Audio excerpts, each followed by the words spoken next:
Hello everyone, welcome back to rankers class 9 this is Kunal. तो यार हमने अभी तक बात किया था reflection of plane mirror from spherical mirror, सारी चीजें हमने कवर की थी। बट इस लेक्चर में हम बात करने वाले हैं रिफ्रैक्शन की। ठीक है, रिफ्रैक्शन की। तो देखो, रिफ्लेक्शन हमने जब पढ़ा था तो हमने एक चीज देखी थी कि कोई भी लाइट रे जब हम कहीं पे भी इंसिडेंट करा रहे हैं, ठीक है, तो उसकी तीन पॉसिबिलिटीज हो रही थी। देखो, मान लो ये हमारा कोई सरफेस है, ठीक है, कोई ये हमारा एक सरफेस है। अगर इस पे कोई भी लाइट रे हम इंसिडेंट करा रहे हैं, ठीक है, जस्ट इंसिडेंट करा रहे हैं, तो तीन इसकी पॉसिबिलिटीज होती हैं यार। तो पहली क्या पॉसिबिलिटीज होती है कि ये रिफ्लेक्ट बैक कर जाए, मतलब रिफ्लेक्शन की। ठीक है, पहली पॉसिबिलिटीज होती है रिफ्लेक्शन की।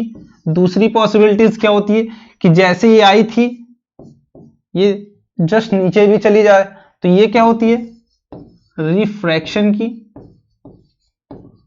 ठीक है, और एक क्या होती है कि आपको ना नीचे मिले ना ही रिफ्लेक्ट बैक जाए, तो वो थर्ड क्या होती है एब्जॉर्प्शन की।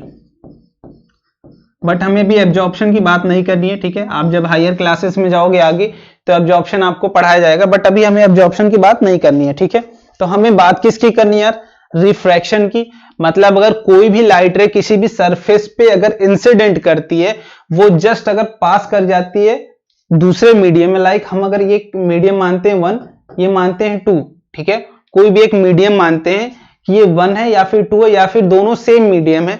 ठीक है, अगर ये हमारा सरफेस पॉलिश्ड होता तब क्या होती, तब केस क्या होता कि ये इंसिडेंट होता और ये रिफ्लेक्ट बैक हो जाता। बट अभी क्या हो रहा है कि ये जस्ट रिफ्रैक्ट हो जा रही है, मींस हमारा ये जो सरफेस है हमारा इंसिडेंट सरफेस है, इंसिडेंट सरफेस जो है हमारा ना, वो क्या है ट्रांसपेरेंट। पॉसिबिलिटीज देखो क्या क्या हो सकती है कि ये ट्रांसपेरेंट होगा, ठीक है, ट्रांसपेरेंट होगा, देन ये रिफ्रैक्ट हो सकती है लाइट। यहां पे अगर हमारा जो ये सरफेस है इंसिडेंट सरफेस, ठीक है, जहां पे लाइट इंसिडेंट कर रही है, वो अगर ट्रांसपेरेंट होता है तो चांसेस हो जाते हैं काफी ज्यादा कि लाइट रिफ्रैक्ट हो जाए। ठीक है, तो हमारी ये पहली पॉसिबिलिटीज थी। अब आगे बढ़ते हैं। तो देखो, रिफ्रैक्शन को समझने के लिए सबसे पहली बेसिक चीज जो समझनी होती है यार, कि आप कोई भी लाइट रे अगर ले रहे हो, ठीक है, तो एक सरफेस मानते हैं पहले कि ये हमारा एक सरफेस है। ठीक है, कोई भी सरफेस, इस पे कोई लाइट रे इंसिडेंट कर रही होगी हमारी, ठीक है, ऐसे। अब देखो, अगर मान लो ये लाइट रे यहां पे इंसिडेंट हुई, ठीक है, अब रिफ्लेक्शन की बात कर रहे हैं। ठीक है, अब यहां पे रिफ्लेक्शन भूल जाओ कि रिफ्लेक्शन होने वाला नहीं है, ठीक है, सिर्फ रिफ्लेक्शन होने वाला है, तो रिफ्लेक्शन की बात करने वाले हैं यहां पे। तो ये इंसिडेंट हुई, इंसिडेंट रे हो गई, ये क्या हो गई हमारी इंसिडेंट रे, इंसिडेंट रे। ठीक है, अगर ये इंसिडेंट रे हो गई तो इसकी पॉसिबिलिटीज हो गई, हो सकती है पहली पॉसिबिलिटीज कि ये अपने जैसे सीधे में आई थी, ठीक है, मान ले अगर ऐसे आई थी भाई तो ऐसे ही जाएगी। ठीक है, जस्ट वो कहीं पे भी बेंड नहीं हो रही। पहली पॉसिबिलिटीज ये होगी कि जैसे आई थी वैसे ही चली गई। और दूसरी पॉसिबिलिटीज क्या हो सकती है कि ये थोड़ा सा जस्ट बेंड हो सकती है इस साइड। ठीक है, मान लो ये कुछ मैंने एक जनरली बना दिया है, तो ये होगा भी या नहीं होगा वो हम अभी नहीं बात करें। ठीक है ना, अभी जस्ट बात करते हैं कि इस लाइन से जो इसके सीधे थी, ठीक है, उससे जस्ट इधर की तरफ बेंड हो सकती है, ये दूसरी पॉसिबिलिटीज हो सकती है, या फिर कुछ इधर की तरफ बेंड होके ऐसे पास कर सकती है, ये क्या हो सकती है तीसरी पॉसिबिलिटी। ठीक है, तो ये रिफ्रैक्शन की बात करें। डेफिनेशन देखो, डेफिनेशन मैंने तुम्हें बताने वाला, डेफिनेशन आप बुक से देख लो या फिर कहीं से भी देख लो। डेफिनेशन अगर आप सारी चीजें समझ लेते हो, सारे कॉन्सेप्ट समझ लेते हो, और डेफिनेशन क्रिएट भी कर सकते हो। ये नॉर्मल सी बात है कि आप कोई भी चीज अगर समझ ले रहे हो, थोड़ी सी इंग्लिश भाई तुम्हारी स्ट्रांग होनी चाहिए अगर आपको डेफिनेशन क्रिएट करनी है। ठीक है, तो आप समझ लेते हो अगर सारी चीजें, तो आप नॉर्मल ऑब्वियस ये बात है कि आप समझ सकते हो कि आपको डेफिनेशन कैसे क्रिएट करना है। और जब भी आप क्रिएटिव लैंग्वेज में लिखते हो ना डेफिनेशन, तो जो एग्जामिनर होते हैं ना उनके ऊपर एक अलग सा इंपैक्ट पड़ता है कि बच्चा रट्टाफिकेशन वाली चीजें नहीं लिख रहा, वो अपनी डेफिनेशन लिख रहा जो उसने पढ़ी है, ठीक है, समझी हुई है। तो आप समझो कि एक सेकेंड रुक जाओ, मैं कलर चेंज कर लेता हूं। ठीक है, तो ये मान लो इधर से लाइट रे ऐसे आई, ठीक है, और ये सेम लाइट रे लाइट एक ऐसे स्ट्रेट आई। रुक जाओ, मैं एक बार स्टार्टिंग से एक्सप्लेन करता हूं। हमारा ये सरफेस हो गया, ठीक है, मान लेते हैं कुछ ऐसे, ठीक है, मतलब ये लाइट रे आई और सीधे चली गई। ठीक है, तो पहली पॉसिबिलिटीज क्या हो सकती है यार, कि ये यहां से इधर की तरफ बेंड हो जाए, पहली पॉसिबिलिटी। दूसरी पॉसिबिलिटी जैसे है वैसे ही चली जाए। तीसरी पॉसिबिलिटी कि इधर की तरफ बेंड होके ऐसे रिफ्लेक्ट कर जाए, पहली पॉसिबिलिटी थी इधर की तरफ कुछ ऐसे रिफ्रैक्ट हो जाए, ठीक है, ये होगी थर्ड, ठीक है। तो देखो एक चीज समझो, आप रिफ्रैक्शन की बात कर रहे हो तो मान लेते हैं यहाँ पे ये कुछ मीडियम्स होते हैं, ठीक है, मीडियम्स आगे मैं आपको बताऊंगा, ठीक है, ये मीडियम का वेरिएशन होता है। तो मीडियम मानते हैं ये पहला मीडियम हमारा, ये वाला ऊपर वाला सरफेस का फर्स्ट मीडियम है और नीचे वाले का सेकेंड मीडियम। तो मीडियम की पॉसिबिलिटीज क्या क्या होती हैं? पहली कि मीडियम रेयर होते हैं या फिर डेंसर होते हैं, ठीक है। दो पॉसिबिलिटीज हुई कि मीडियम या तो रेयर होगा या तो डेंसर होगा। अगर मीडियम रेयर होगा तब क्या पॉसिबिलिटीज होगी और डेंसर होगा तब क्या होगी, वो भी हम क्या करते हैं, वो जब भी बात करते हैं हम रिलेटिव बात करते हैं। लाइक हमारा जो ये वाला ऊपर वाला मीडियम है, फर्स्ट मीडियम है, इसके रिलेटिव में बात करते हैं कि ये रेयर है, ठीक है, या फिर डेंसर है। जब भी हम रिफ्रैक्शन की बात कर रहे हैं किसी भी केस में, तो हम जो फर्स्ट वाला मीडियम होता है हमारा ऊपर वाला, ठीक है, उस केस में बात करते हैं कि रेयर मीडियम है हमारा डाउनवर्ड, जिसमें रिफ्रैक्शन होना है। जब भी रिफ्रैक्शन होना होगा तो जनरली हम किस मीडियम की बात करेंगे? जो डाउनवर्ड द इंसिडेंट सरफेस है, ठीक है, इंसिडेंट सरफेस जो हमारा है उसके डाउनवर्ड जो मीडियम होता है जनरली उसकी बात करते हैं, ठीक है। तो देखो इतनी चीजें हमने समझी। अब बात करते हैं रेयर क्या होता है, डेंसर क्या होता है, ठीक है। देखो पहले तो ये देखते हैं कि हमारा अगर ये इंसिडेंट हुई, ठीक है, इंसिडेंट हुई तो हमें एक चीज चाहिए, क्या चाहिए होती है? अगर आप रिफ्लेक्शन केस की भी बात करो तो हमें वहां पे क्या देखना था? इंसिडेंट अगर लाइट हेयर हुई है तो इंसिडेंट एंगल की बात करते थे हम, है ना, इंसिडेंट एंगल की बात करते थे वहां पे भी। और क्या बात करते थे? रिफ्लेक्टेड एंगल, बट यहां पे रिफ्रैक्टेड एंगल, ठीक है, यहां पे हम बात करेंगे रिफ्लेक्टेड एंगल। तो एक चीज समझो, मैंने बोला था उसके लिए किसकी जरूरत पड़ती है भाई? ऑब्वियस सी बात है कि नॉर्मल की जरूरत पड़ती है, क्योंकि हम नॉर्मल के ही रेफरेंस में बात करते हैं ना। जब भी बात करते हैं तो नॉर्मल के रेफरेंस में ही हम एंगल की बात करते हैं। अगर एंगल की आप बात कर रहे हो तो वो हमेशा नॉर्मल के रिफ्लेक्शन में बात करते हैं, ठीक है, रिलेशन में। तो आपको मैंने बताया था कि जो भी आपका रिफ्लेक्टिंग सरफेस हो या फिर रिफ्रैक्शन हो, ठीक है, कोई भी रिफ्रैक्शन सरफेस हो या फिर रिफ्लेक्टिंग हो, आप जस्ट पॉइंट ऑफ इंसिडेंट के अगर परपेंडिकुलर कोई भी लाइट खींचते हैं, कोई भी लाइट रे अगर या फिर लाइन खींचते हैं आप, तो वो क्या हो जाती है? नॉर्मल, है ना। मैंने बताया था आपको कि नॉर्मल हो जाती है, ठीक है। अब देखो नॉर्मल हो गई तो ये हमारे नॉर्मल से जो एंगल हो गया वो मान लेते हैं थीटा, थीटा आई मान लेते हैं, ठीक है। तो थीटा आई क्या हो गया हमारा? इंसिडेंट एंगल, ठीक है, यहां पे हो गया इंसिडेंट एंगल। अब अगर लाइट रे हमारा इधर कुछ रिफ्रैक्ट हो गई, ठीक है, इधर कुछ रिफ्रैक्ट हो गई, तो ये हमारा एंगल क्या हो गया? Theta are. थीटा आर क्या होगा भाई? रिफ्रैक्टेड एंगल, ठीक है। अब हमने देखा कि रिफ्रैक्टेड एंगल क्या होता है, इंसिडेंट एंगल क्या होता है, दोनों केस में बात कर लिया हमने, ठीक है। अब देखो एक चीज समझो कि मीडियम हमारा मान लो डेंसर है, ठीक है, ये मान लेते हैं कुछ एयर है। अब एयर के रिस्पेक्ट में कुछ डेंसर है, ठीक है। आप एक चीज समझो, लाइक अगर आपको मैं कुछ एक दे दूं कि मैंने बॉल्स भरे हुए हैं एक कंटेनर में, ठीक है, एक कंटेनर में मैंने बॉल्स भरे हुए हैं।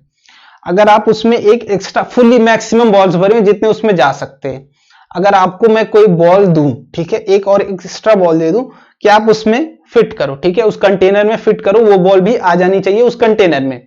तो आप क्या करोगे भाई? जितना आप मैक्सिमम फोर्स लगाना चाहते हो या फिर आप लगा सकते हो, आप पुट करोगे कि वो बॉल कैसे भी उस कंटेनर में फिट हो जाए। बट क्या होगा? वो कंटेनर में बॉल फिट नहीं हो पाएगी, ठीक है, फिट नहीं हो पाएगी। तो मैं कहना क्या चाह रहा हूं, देखो बेसिकली जैसे हमारा जो स्ट्रेट रेफरेंस क्या था, ये था ना भाई, कि अगर लाइट रे ऐसे आ रही है तो उसको ऐसे ही जानी चाहिए, बट ये लाइट रे कुछ इससे नॉर्मल की तरफ बेंड हो गई, है ना, टुवर्ड्स द नॉर्मल, ये बेंड हो गई ये लाइट रे। तो हम क्या बोलेंगे कि जो हमारा मीडियम 1 है और मीडियम 2 है, तो मीडियम 2 हमारा 1 के कंपैरिजन में डेंसर है।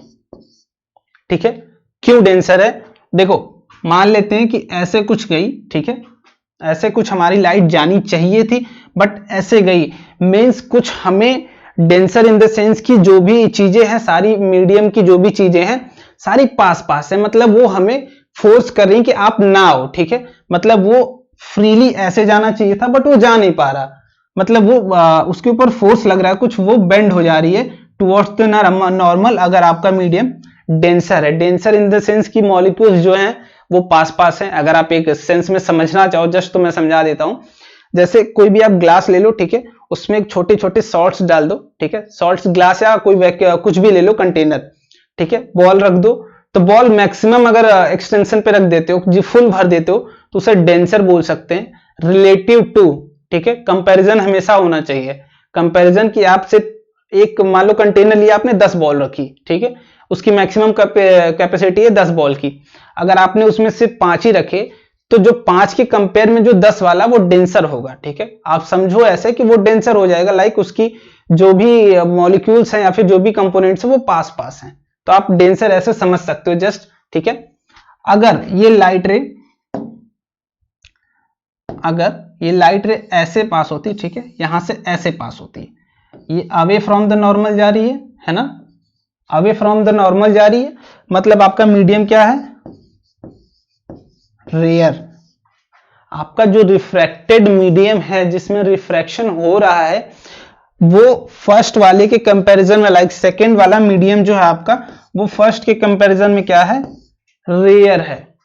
ठीक है, आपने समझा कि आपका जो मीडियम है फर्स्ट वाला वो सेकंड वाले के कंपैरिजन में रेयर है।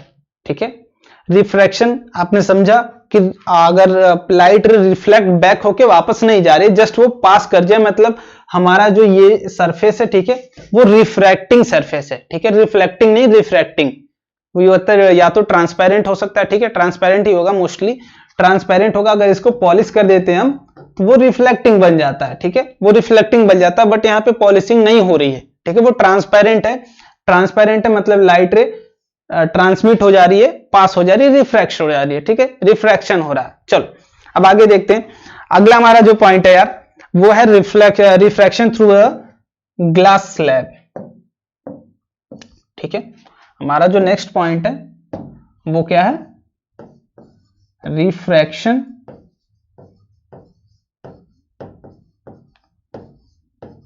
Through glass slab. तो देखो मैंने रिफ्रैक्शन आपको समझाया कि लाइट रे ट्रांसमिट हो जा रही है, ठीक है, मतलब रिफ्रैक्ट कर जा रही है किसी भी सरफेस से। तो आप एक चीज हमेशा समझो कि वो ग्लास स्लैब हो या फिर कुछ भी रखो, कोई भी सरफेस हो, तो बेसिक फिनोमिना क्या होना चाहिए हमारा, वो आपको ये सोचना है। ठीक है, हमेशा यही सोचना होता है कि बेसिक फिनोमिना हमारा क्या है। लाइक अगर ग्लास स्लैब की बात करें, ठीक है, ग्लास स्लैब की बात करते हैं तो मैंने रेयर समझा दिया आपको, रेयर क्या होता है, डेंसर क्या होता है। मान लेते हैं कुछ हमारा ये ग्लास स्लैब है, ठीक है, ये ग्लास स्लैब है। इसकी जो अभी देखो हमने रिफ्रैक्टिव इंडेक्स की बात नहीं की है, ठीक है, अभी थोड़ी देर बात करेंगे। मान लेते हैं ये कुछ मीडियम हमारा क्या है, डेंसर। ठीक है, डेंसर आपको समझने के लिए मैं जस्ट एक ग्लास स्लैब लिया मैंने। वो जनरली आप जो ये बाहर देखते हो ये हम जनरली कंसीडर करते हैं कि एयर है हमारा। ठीक है, एयर बोल सकते हैं या फिर वैक्यूम बोल सकते हैं। ठीक है, वैक्यूम मतलब फ्री स्पेस। ठीक है, तो आप एयर बोल सकते हो या फिर वैक्यूम बोल सकते हो। तो उसके कंपैरिजन में ये वाला ग्लास स्लैब क्या हमारा, डेंसर। ठीक है, ये नीचे वाला हमारा थोड़ा सा स्ट्रेट नहीं है, ठीक है, ये कुछ हमारा डेंसर। अब इस सरफेस पे हम रिफ्रैक्शन की बात करते हैं।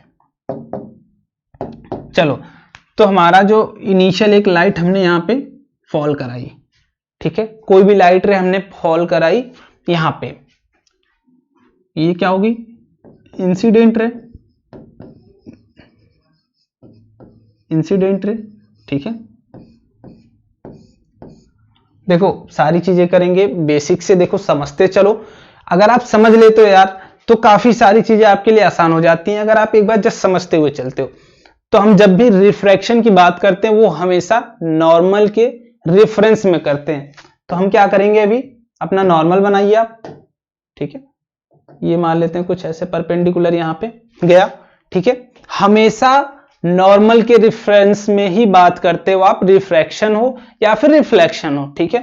तो अगर आपकी रिफ्रैक्शन हो रही है, ठीक है, यहाँ पे इस ग्लास स्लैब से, अब मैंने बोला कि मान लो ये कुछ ऐसे सीधे आने वाला था, पीला वाला, ठीक है, ऐसे आने वाला था भाई, बट ये जो पॉइंट है हमारा, ठीक है, उसके नीचे वाली जो भी मीडियम है हमारा, वो क्या है, डेंसर है ना, मीडियम हमारा है ना डेंसर, भाई देखो मीडियम हमारा डेंसर है।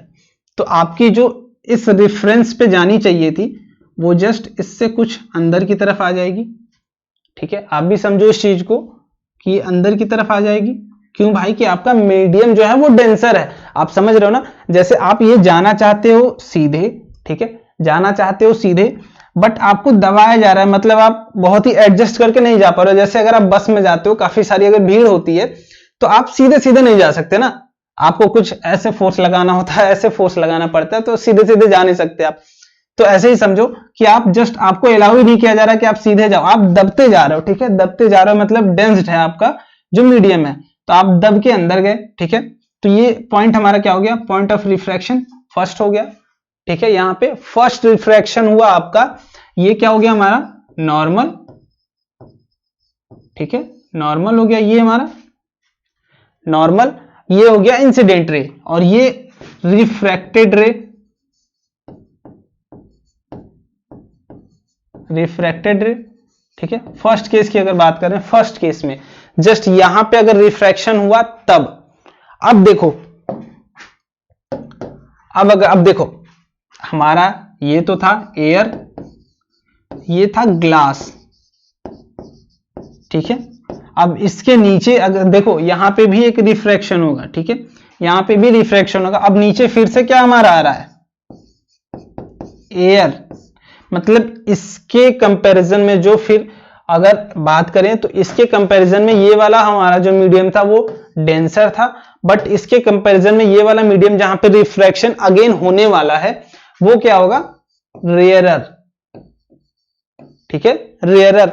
मतलब आप अगर ऐसे सीधे जाना चाहते हो, अगर आप ऐसे मान लेते हैं ये कुछ नॉर्मल हमारा ऐसे हो गया, ठीक है, नॉर्मल सेकेंड केस के लिए नॉर्मल हो गया, ठीक है। आप ऐसे आना चाहते हो सीधे, ठीक है, आप सीधे आना चाहते हो, जस्ट आपकी जो ये लाइट रे वो ऐसे आना चाहती है, बट आपको स्पेस मिलता जा रहा है, आप एक्सपेंड कर सकते हो अपने आप को, ठीक है, मतलब आपके ऊपर कोई फोर्स नहीं लगाया जा रहा, आप एक्सपेंड कर लो। वो रेयर मीडियम मतलब रेयर है, ठीक है, आपको फ्री किया जाता है कि आप जितना स्पेस ले सकते हो अपने अकॉर्डिंग, कंफर्ट के अकॉर्डिंग उतना जा सकते हो। तो आप क्या करोगे, आपने क्या किया कि मुझे मान लो ऐसे जाना था, ठीक है, इस पाथ पे जाना था, बट मेरा मन नहीं किया, मैं बोलूंगा मैं वहां से नहीं जाऊंगा भाई, मैं यहां से जाऊंगा, ठीक है। क्यों भाई, आपको तो, आप ऐसे आ रहे थे तो आपको ऐसे ही जाना चाहिए था, आप ऐसे क्यों गए, आप नॉर्मल से दूर क्यों गए, नॉर्मल से दूर क्यों गए बताओ। आपको जब अगर फ्री दिया जाए, आप अगर मान लो बेड पे अकेले हो, ठीक है, सो रहे हो, तो आप जितना स्पेस चाहिए आप उतना स्पेस लेके सोते हो, ठीक है। बट अगर कोई आपके साथ एक और आके सो गया और सिंगल बेड है भाई, तो आपकी फिर प्रॉब्लम आने वाली है ना, आप दब के सोगे, सोचोगे कितना दब जाए। But rare in the sense कि आपको स्पेस प्रोवाइड किया जा रहा है कि आप कहीं पे भी जा सकते हो, मतलब थोड़ा बहुत एडजस्ट कर सकते हो अपने आप को, कितना फ्री हो जाओ, ठीक है। मतलब अगर आप नॉर्मल से दूर जाते हो तो मींस रिफ्रैक्शन जो आपका हो रहा है वो डेंसर से रेयरर में हो रहा है। समझो, देखो रटोगे तो कभी नहीं समझ में आएगा, ठीक है, रटो नहीं, समझो, एक एक चीज समझो, सारी चीजें, ठीक है। अगर आप रेयरर से डेंसर में जा रहे हो, रेयरर मीडियम से डेंसर, तो आप टुवर्ड्स द नॉर्मल जाओगे, ठीक है। अगर आप डेंसर से रेयरर में आ रहे हो तो आप अवे फ्रॉम द नॉर्मल जाओगे, ठीक है। आपने समझा यहाँ पे कि आपकी जो ये, अब इस केस के लिए क्या होगा, ये रिफ्रैक्टेड रे हो गई, सेकेंड केस के लिए रिफ्रैक्टेड रे, बट ये सेकेंड केस में, ठीक है। समझ गए कि अगर कोई भी हमारा ये नॉर्मल है मान लेते हैं, तो इससे आप दूर जाओगे अगर आपका रिफ्रैक्शन डेंसर टू रेयरर हो रहा है, ठीक है। तो ये समझा आपने। अब चलो अब बात करते हैं, देखो रिफ्लेक्शन आपने पढ़ा था, तो रिफ्लेक्शन में भी आपने दो लॉ पढ़े थे, ठीक है, पहला लॉ क्या था भाई, angle of incidence is equal to angle of reflection. ये पर चीजें पढ़ी थी दो। इसमें भी दो लॉ होते हैं, ठीक है। पहला लॉ तो लगभग सिमिलर होता है भाई किससे, जो सेकेंड लॉ था आपका रिफ्लेक्शन का, बट वहां पे रिफ्लेक्टेड रे थी, यहां पे रिफ्रैक्टेड रे, तो क्या सिमिलर था, लॉ ऑफ रिफ्रैक्शन। ठीक है, मैं देखो डेफिनेशन क्यों नहीं लिखता हूं, क्योंकि मैं समझता हूं हमेशा कि आपको समझना ज्यादा जरूरी रटने से ज्यादा। तो पहला लॉ क्या था कि इंसिडेंट रे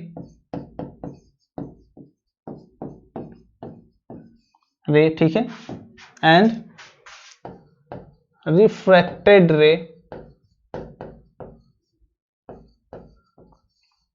एंड नॉर्मल रे, नॉर्मल रे बोल सकते हैं या फिर परपेंडिकुलर लाइट रे एट द इंसिडेंट पॉइंट, ये तीनों रे at the point of incident, at the point of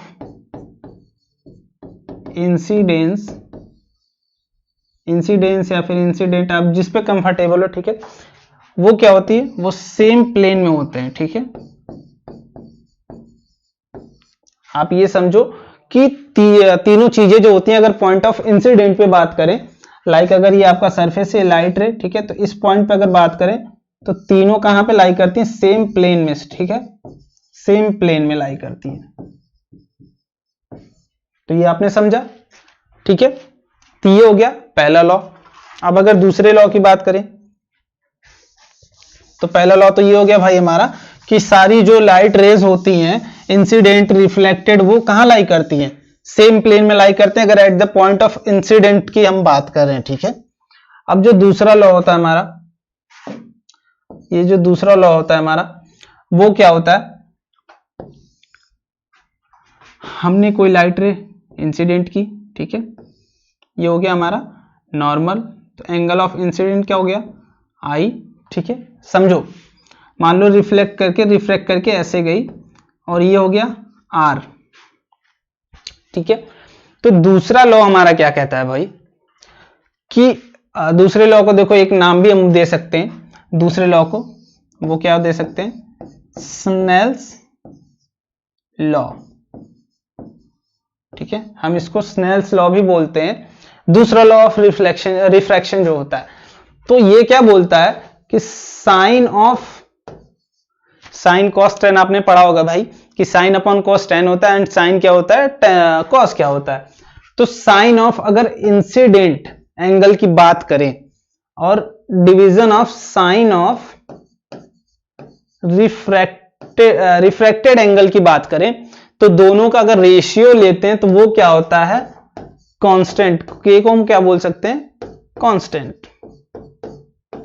ठीक है, मतलब दोनों कांस्टेंट होते हैं अगर आप जनरल केस की बात कर रहे हैं तो। ठीक है, वेरिएशन नहीं होता, कांस्टेंट होता है। ये हमारा क्या बोलता है, लॉ ऑफ रिफ्रैक्शन का सेकेंड लॉ, मतलब स्नेल्स लॉ क्या हमें स्टेट करता है कि अगर आप इंसिडेंट एंगल का साइन लेते हैं और रिफ्रैक्शन एंगल का साइन लेते हैं, तो दोनों का अगर रेशियो लेते हैं आप, तो वो क्या होगा, कांस्टेंट होगा। ठीक है, तो ये एक जरूरी चीज थी, कांस्टेंट होगा। या फिर अगर आप बात करते हैं कि आपको मैंने अभी खैर रिफ्रैक्टिव इंडेक्स नहीं पढ़ाया, ठीक है, तो उसके लिए अभी छोड़ो उसको बात।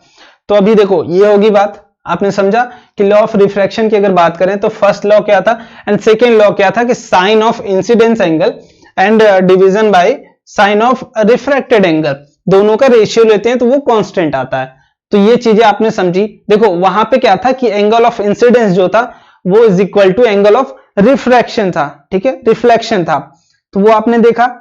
ठीक है, तो ये एक चीज और देख लो कि यहां पे जो आई होना चाहिए हमारा, I must be less than 90 and 0। ठीक है, आई जो हमारा लाई कर रहा है, ठीक है, आई जो हमारा लाई करेगा वो must be less than 90 degree and greater than 0। ठीक है, ये तभी ट्रू होने वाला है। ठीक है ना, ये चीजें देखो समझनी पड़ती हैं यार, कभी भी आप कभी भी बात करते हो। ठीक है, चलो अब देखो एक चीज समझो कि मान लो ये जो कांस्टेंट वैल्यू है ये क्या होती है। भाई आपको तो मैंने बता दिया कांस्टेंट होती है, बट ये कांस्टेंट होता क्या है आपको ये तो नहीं पता ना। आप मुझसे यही पूछोगे कि भैया आपने बता दिया कांस्टेंट, बट ये कांस्टेंट होता क्या, कांस्टेंट की वैल्यू तो बताइए। देखो आप समझो कि मैंने बोला आपसे कि sine i upon sine r is equal to, मान लेते हैं के कुछ कांस्टेंट हो गया। अब के देखो कांस्टेंट क्या होता है, एक चीज एक टर्म होता है रिफ्रैक्टिव इंडेक्स, ठीक है, जिसको हम जनरली म्यू से डिनोट करते हैं या फिर एन से डिनोट करते हैं। आपके ऊपर आप किससे डिनोट करना चाहते हो, ठीक है, एन से डिनोट करना चाहते हो या फिर म्यू से डिनोट करना चाहते हो, ठीक है। अब देखो मैंने बोला कि ये होता है, तो आपका मैंने रिफ्रैक्शन बात की, तो ये मान लेते हैं ये कुछ μ1 है, ये μ2 है। जितने भी मीडियम होते हैं, ठीक है, सबके रिफ्रैक्टिव इंडेक्स एक डिसाइड होते हैं, ठीक है, सबके।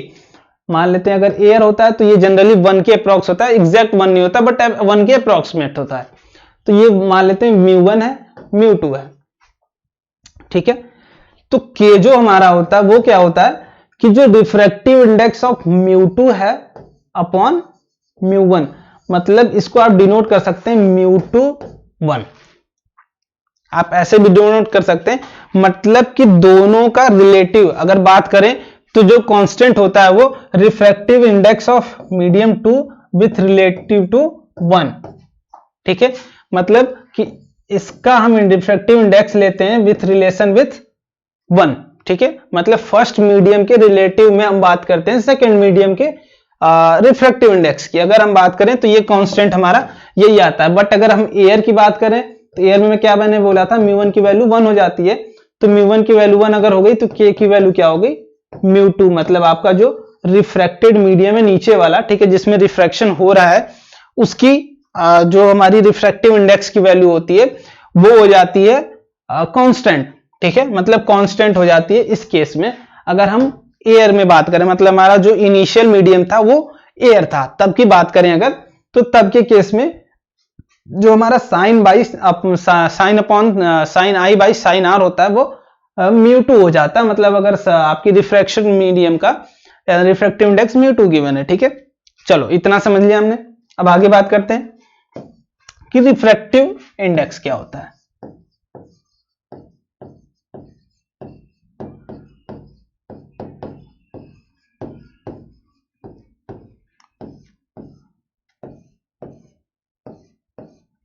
ठीक है, तो रिफ्रैक्टिव इंडेक्स समझने से पहले आप देखो एक चीज समझो कि आपकी जो भी चीजें होती हैं, ठीक है, आप जो भी पढ़ाई करते हो, मान लो रिफ्लेक्शन हो रही है या फिर रिफ्रैक्शन हो रही है, ठीक है, वो क्यों होती है, ठीक है, समझो कि रिफ्रैक्शन जब हो रही है तो आपको दो चीजें प्रोवाइड की जा रही हैं कि आपकी लाइट रे नॉर्मल से टुवर्ड्स द नॉर्मल जा सकती है या फिर अवे फ्रॉम द नॉर्मल, दोनों जा सकती है, ठीक है। तो ये क्यों होता है, अगर रिफ्रैक्टिव इंडेक्स मान लेते हैं, एक एयर मान लेते हैं, कोई मान लेते हैं हमारा मीडियम एयर है, तो इसका जो रिफ्रैक्टिव इंडेक्स होता है वो 1 होता है, ठीक है।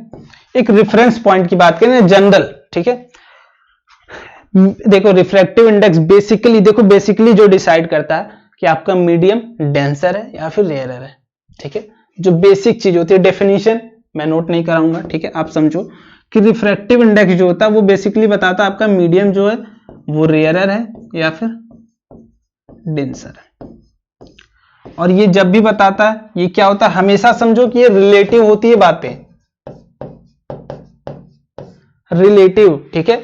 अगर आप किसी भी केस की बात कर रहे हो, ठीक है, किसी भी केस की बात कर रहे हो आप, तो भाई आप किसके रिलेटिव बात करते हो, जनरली आप एयर की ही बात करते हो कि एयर के कंपैरिजन में ये रिलेटिव है, एयर के कंपैरिजन में ये डेंसर होगा या फिर रेयर होगा। आप हमेशा किसकी बात करते हो, रिलेटिव टू एयर, ठीक है। तो हमारा रिफ्रैक्टिव इंडेक्स जो म्यू होता है, म्यू या फिर आप एन बोलो, ठीक है, आप जिससे डिनोशन देना चाहो, तो वो बेसिकली आपका डिफाइन करता है कि मीडियम रेयरर है या फिर डेंसर है। अगर एयर के कंपैरिजन में अगर डेंसर होगा हमारा मीडियम, तो जो रिफ्रैक्टिव इंडेक्स की वैल्यू होगी, ठीक है, वो लेस ग्रेटर देन 1 होनी चाहिए, ठीक है, ग्रेटर देन 1 होनी चाहिए। चलो तो ये चीज समझ में आ गई आपको। अब देखो एक चीज और समझो, आपकी जो लाइट की स्पीड होती है, ठीक है, लाइट की स्पीड जो होती है, हम उसका भी यूज करके थोड़ा सा रिफ्रैक्टिव इंडेक्स का यूज करते हैं वहां पे भी। देखो कैसे यूज करते हैं, थोड़ा सा समझते हैं इसको भी, कि हमारी जो लाइट रे होती है ना, एयर में, एयर की बात करें या फिर वैक्यूम, दोनों की बात करें, ठीक है, एयर की बात करें या फिर वैक्यूम की बात करें, अगर दोनों की हम बात करें भाई, तो जो लाइट की हमारी स्पीड होती है, लाइट की स्पीड, वो क्या होती है, c, ये क्या होती है भाई, 3 into 10 to the power 8 metre per second, है ना, यही होती है, आपने यही पढ़ी हुई होगी, पढ़ी क्या, मैं तो जो बता रहा हूं वही होगी ना। तो c होती है, c मतलब 3 into 10 to the power 8 metre per second. अगर आपकी लाइट रे एयर से पास कर रही है, मतलब आप फ्री स्पेस में मूव कर रही है, तो जो आपकी स्पीड होगी लाइट रे की, वो क्या होगी, 3 into 10 to the power 8 metre per second, ठीक है। बट अगर हम बात करें, ठीक है, कि अगर यही हमारी लाइट रे किसी भी मीडियम से पास कर रही है, ठीक है, किसी भी मीडियम से पास कर रही है, तो वो या तो बढ़ सकती है या फिर घट सकती है, वो डिपेंड करता है रेयर मीडियम हमारा रेयरर है या फिर डेंसर है, ठीक है। तो हम ये कैसे डिसाइड करते हैं, तो हम देखो बात करते हैं कि हमारा जो मीडियम है, ठीक है, हम यहाँ पे बात करें medium of refractive index of medium 2 relative to medium 1, ठीक है, हम इसकी बात करें, तो ये कैसे डिफाइन होता है यार, तो ये डिफाइन होता है speed of light in medium 1 upon speed of light in medium 2, ठीक है। थोड़ा सा मैं इधर इरेज कर लेता हूं, ठीक है, इसको पूरा इरेज कर देता हूं, ठीक है, मतलब μ2 1 की अगर हम बात करें, तो ये क्या है, speed of light in medium 1 upon speed of light in medium 2, ठीक है। तो हम ऐसे डिनोट करते हैं, मतलब ऐसे फाइंड आउट करते हैं कि आपका जो लाइट की स्पीड, देखो वैक्यूम में थी या फिर फ्री स्पेस की बात करें, तो दोनों में क्या थी भाई, कि c थी, ठीक है, c क्या थी हमारी, 3 into 10 to the power 8 metre per second. मतलब अगर आप जनरली टॉर्च जलाते हो तो आपकी लाइट इतनी स्पीड से ट्रेवल करती है, आप कैसे दौड़ते हो, मान लो 1 मीटर पर सेकेंड, आप जस्ट ऐसे, but 3 into 10 to the power 8 metre per second, ठीक है, स्पीड आप समझ सकते हो यार, मुझे बताने की जरूरत नहीं है कि कितनी तेज होगी, आपके सोचने से भी तेज होती है। तो ये देखो ये होता है, ठीक है, अगर आप जनरली किसी मीडियम की बात कर रहे हो, अगर स्पीड ऑफ लाइट की बात कर रहे हो किसी भी मीडियम के लिए, मान लेते हैं कोई मीडियम 1 दूसरा, ठीक है, एयर नहीं है, ये मीडियम 1 है, ठीक है, मीडियम 1 और मीडियम 2 की हम किसी भी मीडियम की बात कर रहे हैं, ठीक है। हमें इन चीजों की यार रिक्वायरमेंट होती है आगे, ठीक है, आप फर्दर आप जब आगे जाते हो तो आपको इन चीजों की रिक्वायरमेंट पड़ती है, ठीक है। तो मानते हैं मीडियम 1 है हमारा, कोई एक मीडियम 2 है, दोनों में लाइट ट्रेवल करिए, दोनों में लाइट ट्रेवल करिए, हम स्पीड ऑफ लाइट हमें चाहिए, तो हम कैसे मांगेंगे, हमें पहले रिफ्रैक्टिव इंडेक्स दोनों मीडियम का पता होना चाहिए भाई, तभी तो हमें पता लग सकता है। देखो रिलेशन हम ऐसे ही फाइंड करते हैं ना, अगर आप समझते चलते हो कि रिफ्रैक्टिव इंडेक्स हमें अगर पता है, जो कि डिसाइड करता है मीडियम रेयरर है या फिर डेंसर है, ठीक है, आपको पता है, ठीक है, इतनी चीजें पता है कि मीडियम 1 में लाइट रे पास की, मीडियम 2 में पास की, इसका रिफ्रैक्टिव इंडेक्स μ1 है, इसका μ2, ठीक है, म्यू से, और ये क्या होता है μ2 अपॉन μ1, ऐसे भी आप डिनोट कर सकते हो, मैंने बताया था आपको, ठीक है। देखो कि μ2 अपॉन μ1 भी बोल सकते हैं, ठीक है ना, अगर ऐसे हम बात कर रहे हैं तो। अगर मीडियम 1 और हमारा क्या हो गया, एयर या फिर वैक्यूम,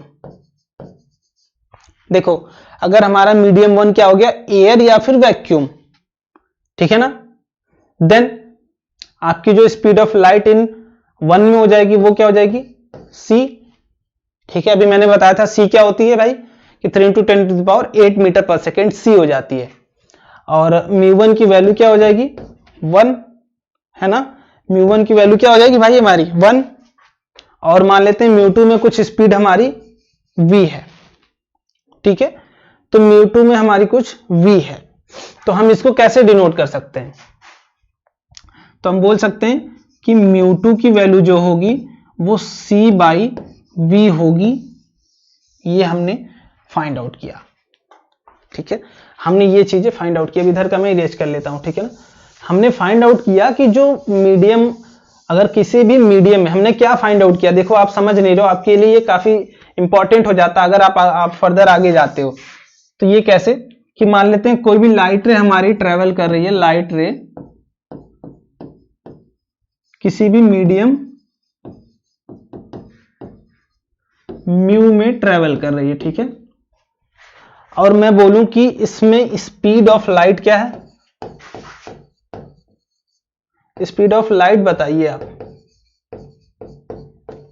इस मीडियम में अगर लाइट रे ट्रेवल कर रही है, मेरा रिफ्रैक्टिव इंडेक्स गिवन है, ये समझो, ये आपको दे सकता है, मे बी थ्योरी की फॉर्म में ही दे दे यार।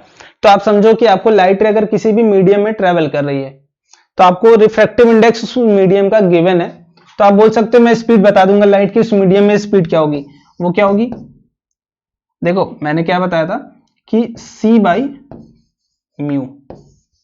ये कैसे आया, मैंने भी निकाला था ना कि म्यू की वैल्यू जो होगी वो C/V हो जाएगी। तो अगर आपको V की वैल्यू चाहिए, उस मीडियम में उस लाइट की स्पीड चाहिए, तो आप कैसे फाइंड आउट कर सकते हो, आप फाइंड आउट कर सकते हो ना भाई, है ना, आप फाइंड आउट कर सकते हो कि V is equal to C/μ, है ना। चलो, तो इतनी चीजें हमें समझ में आ गई।